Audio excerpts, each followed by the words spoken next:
নমস্কার, সিম্পল রেসিপিজে সবাই স্বাগত। আজ বানাবো ডাল ফ্রাই।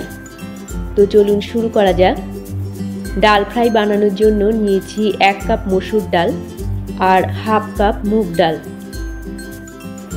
ডাল দুটোকে 4-5 বার জল বদলে বদলে ধুয়ে নেব।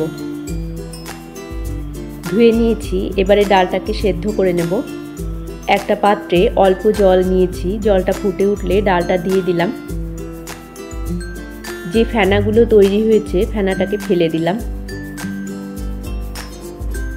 1 টিস্পুন হলুদ গুঁড়ো, একটা তেজপাতা দিয়ে ডালটাকে সেদ্ধ করে নেব। তবে পুরোপুরি সেদ্ধ করব না, 90% সেদ্ধ করব। ডালটাকে একটু দানা রেখে সেদ্ধ করে নিয়েছি। এবারে রান্নায় চলে যাব। একটা কড়াইতে 2 টেবিল স্পুন সাদা তেল দিয়ে দিয়েছি। তেলটা গরম হলে 1 টিস্পুন গোটা জিরে, 4-5টা ফাটিয়ে নেওয়া শুকনো লঙ্কা দিয়ে দিলাম।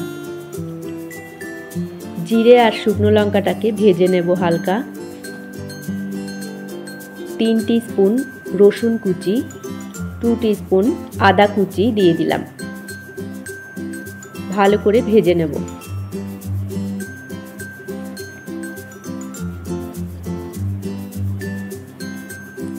দুটো বড় সাইজের পেঁয়াজ মিহি কুচি করে কাটা দিয়ে দিলাম।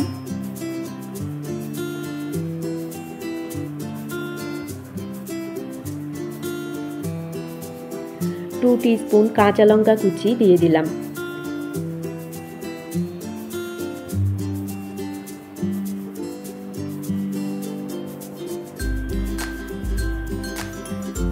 একটু ভেজে নিয়ে 1 টিস্পুন হলুদ গুঁড়ো, 1 টিস্পুন কাশ্মীরি লঙ্কার গুঁড়ো দিয়ে দিলাম। মিশিয়ে নেব।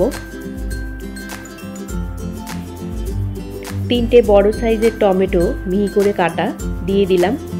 3-4 মিনিট ভেজে নেব।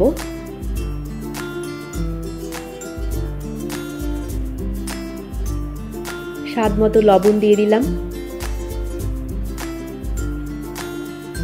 টমেটোটা একদম নরম করে ভেজে নেব। নরম করে ভেজে নিয়েছি টমেটোটাকে। এবারে সেদ্ধ ডালটা দিয়ে দিলাম।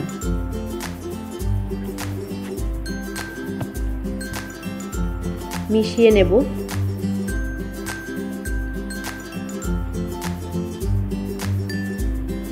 মিশিয়ে নিয়ে হাফ কাপ গরম জল দিয়ে দিলাম। গরম জল দিয়ে 5-7 মিনিট লো ফ্লেমে ফুটিয়ে নেব।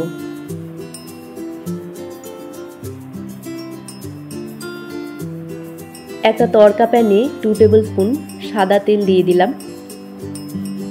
তেলটা গরম হতে হতে ডালের উপরে 1 মুঠো ধনেপাতা কুচি, 1 টিস্পুন বাটার আর আধখানা পাতিলেবুর রস দিয়ে দিলাম।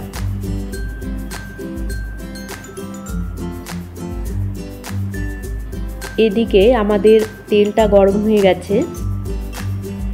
দুটো ফাটিয়ে নেওয়া শুকনো লঙ্কা, 1 টিস্পুন গোটা জিরে, 1 টিস্পুন রসুন কুচি দিয়ে ভালো করে ভেজে নেব। ভাজা হয়ে গেলে 1 টিস্পুন কাশ্মীরি লঙ্কার গুঁড়ো দিয়ে দিলাম। ভেজে নিয়ে তরকাটা ডালের উপরে দিয়ে দেব।